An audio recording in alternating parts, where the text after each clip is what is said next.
Welcome to Cheater Confessions. Let's get started with today's story. I'll never forget the way she said it. We had just finished hauling boxes into her new boutique space. My back felt like it had been used for target practice after moving racks, mirrors, and shelves she insisted couldn't wait until tomorrow. I thought we'd earned a quiet evening. Sabrina poured 2 glasses of wine, settled into the new velvet chair she bought on credit, and started scrolling through her phone.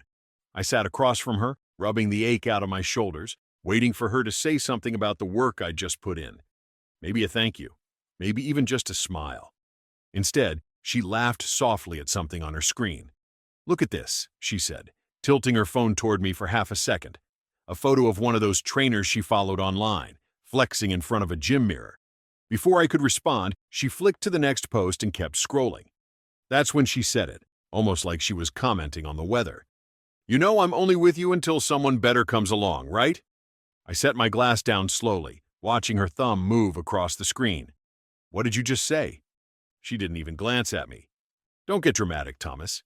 You're fine for now. Reliable, steady, decent.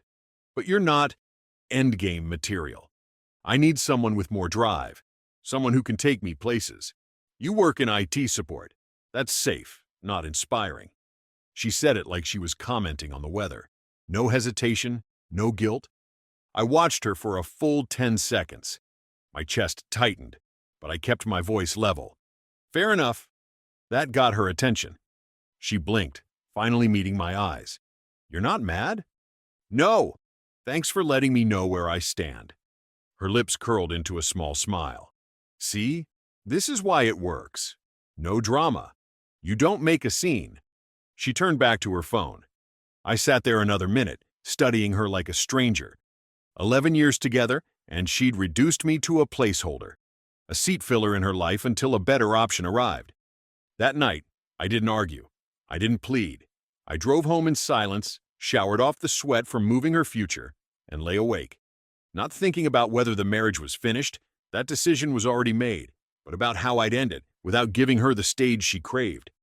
Because if she thought I'd play the quiet placeholder until she traded me in, she was about to learn how wrong she was. 3 mornings later, I made sure to be at the cafe across from City Hall before work. I knew Zira Patel would be there. She was sharp, disciplined, the kind of person who could make sense of chaos with a spreadsheet. She handled the books for half the small businesses on Main Street, including Sabrina's boutique, and over the years, I'd noticed she was one of the few people who ever pushed back against Sabrina's dramatics. Where others nodded along, Zira asked hard questions. On Thursdays, she always camped at the corner table with her laptop open, numbers glowing on the screen, headphones dangling from one ear as she balanced coffee with calculations. That morning was no different. When she saw me, she waved me over. "Thomas, you look like you haven't slept in days." I sat down, stirring my coffee though I hadn't added sugar. "You could say that. Can I tell you something straight? No spin?" Zira closed her laptop. "Of course." I repeated Sabrina's exact words. No exaggeration, no anger. Zira's eyebrows shot up. "She said that? Out loud?" "Yes." Her mouth pressed into a line. "That's cruel. Thomas, are you staying because it's easier than leaving?" I shook my head. "No, I'm not staying.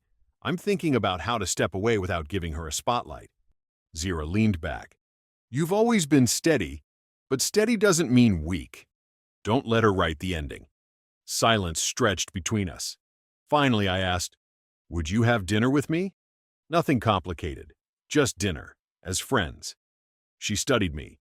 "If I do this, I need to know it's not about payback. Not about rubbing her nose in it." "It's not. I've always respected you, Zira. You've built your own practice, and you give back to this town. Sabrina doesn't see that kind of thing. She only sees the gloss." Her shoulders softened. "Dinner then. But you have to promise me one thing." "What's that?" "No pretending. If you're finished with her, finish it. Clean." I nodded. "Fair." That Friday, we sat across from each other at a little Indian place near the courthouse. We talked for hours, about her clients, about my project to modernize city permit systems. I didn't lie to Sabrina. When she texted asking what I was doing, I answered, "Dinner with a friend." Technically true. But by the end of that night, I knew it would become more. 2 weeks later, Sabrina hosted the soft opening for her boutique. She'd rented lights, hired a DJ, and invited every influencer she could find. My role, according to her, was to smile, carry things, and stay out of the photos. I showed up in a clean shirt, no tie, and took my place near the back. Half an hour in, I noticed Zira arrive, not as my guest, but as a professional. Sabrina had invited her to mingle with vendors and show she had serious financial backing. Sabrina wanted the optics of a polished accountant on her side. It didn't take long before Zira and I crossed paths. "Didn't expect to see you here," she said quietly. "Same." We were laughing about the champagne being served in plastic flutes when Sabrina spotted us. She cut across the room. "What's this?" she asked, eyes darting between us. "Talking," I said evenly. She turned to Zira. "He's supposed to be helping, not distracting my accountant. Don't you have better things to do than chat with him?" Zira straightened. "Actually, Sabrina, I was asking Thomas about the app he's working on. It could help local businesses like yours with licensing." Sabrina's laugh was sharp. "Please, he's not building anything. He resets passwords for a living.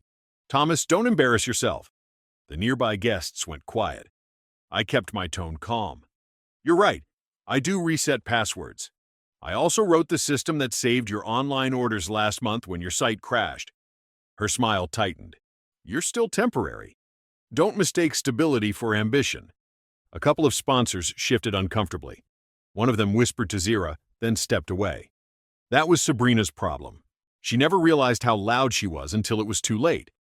The night was supposed to showcase her brand. Instead, it showed everyone how she talked to her husband. The morning after the launch, Sabrina acted like nothing had happened. She sent out thank you posts, tagged vendors, and bragged about a flawless event. But I knew the cracks were spreading. Her first move came 2 days later. My manager, Nathan Reed, called me into his office. "Thomas, did you upset someone at home?" "Why?" He slid his phone across the desk. An anonymous complaint had accused me of abusing city systems for personal projects. Nathan's eyes narrowed. I exhaled. "My wife doesn't appreciate my side work." He leaned back. "I've already checked. Nothing irregular in the logs. Still, lock your accounts down.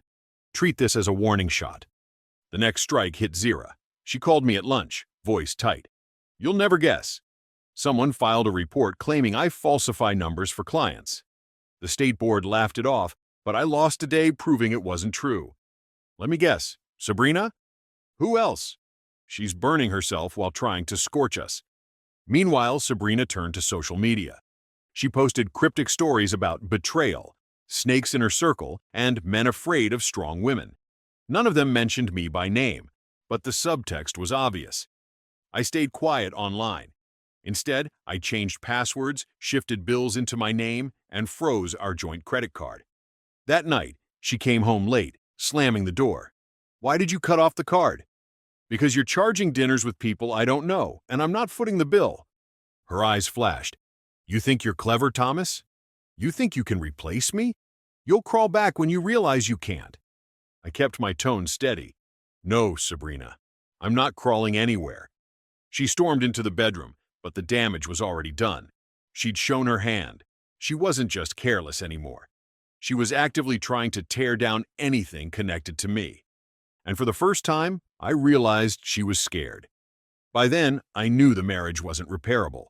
It was only about how cleanly I could end it. I filed for legal separation and drafted an email with dates, asset division, and ground rules. I kept it cold and factual. Communication through email only, shared expenses divided, no late-night ambushes. I copied my attorney. She called me 10 minutes later. "Are you serious? You think you can push me out?" I kept my voice steady. "This is the clean way. You said yourself I was temporary. I'm just speeding up the process." Her breathing spiked on the line. "You'll regret this, Thomas. You're nothing without me."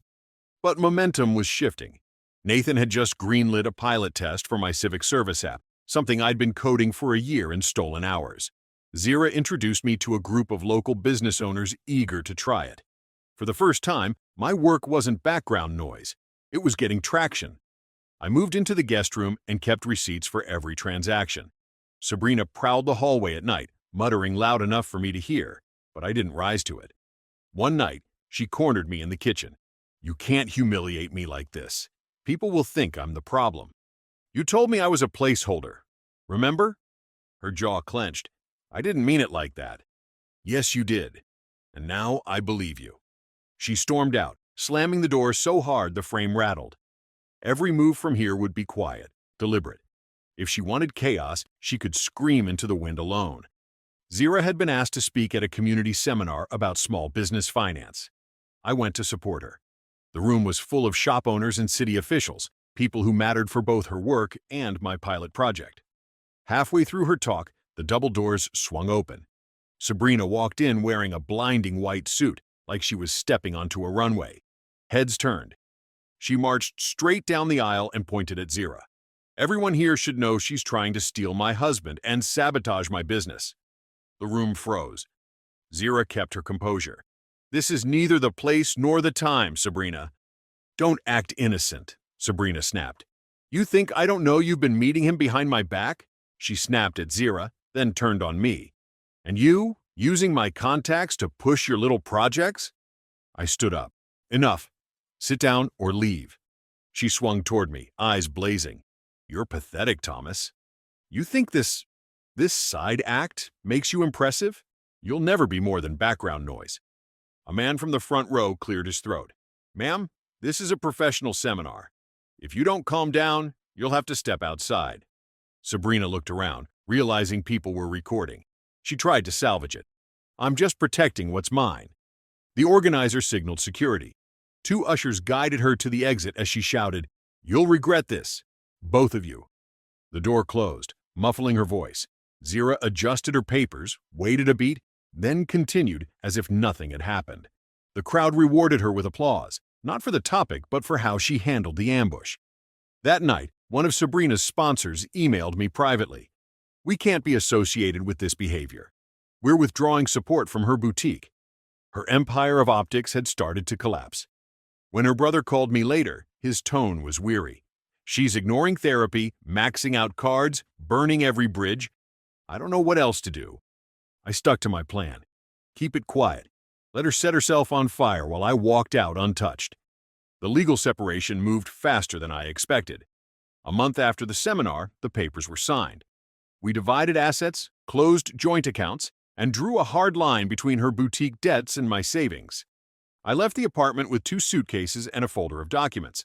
No shouting, no scenes, just a clean exit. Zira helped me set up the new place. She made it feel less like exile, more like a launch pad. At the same time, momentum was finally on my side. Nathan called me into his office with a grin. "The city council approved funding for your pilot. We're rolling out your app next quarter." I could have walked away and gone independent. But right now, I had city funding, real users, and a team who finally saw what I could do. Leaving would have been about pride. I was building something that could outlast all of this. Months of quiet work had turned into something real. Business owners Zira introduced were already testing features, filing permits in minutes instead of weeks. For once, I wasn't just resetting passwords. I was building something people actually needed. Sabrina tried one last time to pull me back into her storm. A string of texts came. "You think you won? You're still nothing. She'll leave you too." 43 messages in one night. I archived them for the record, then blocked her number. I poured energy into the project and the new apartment.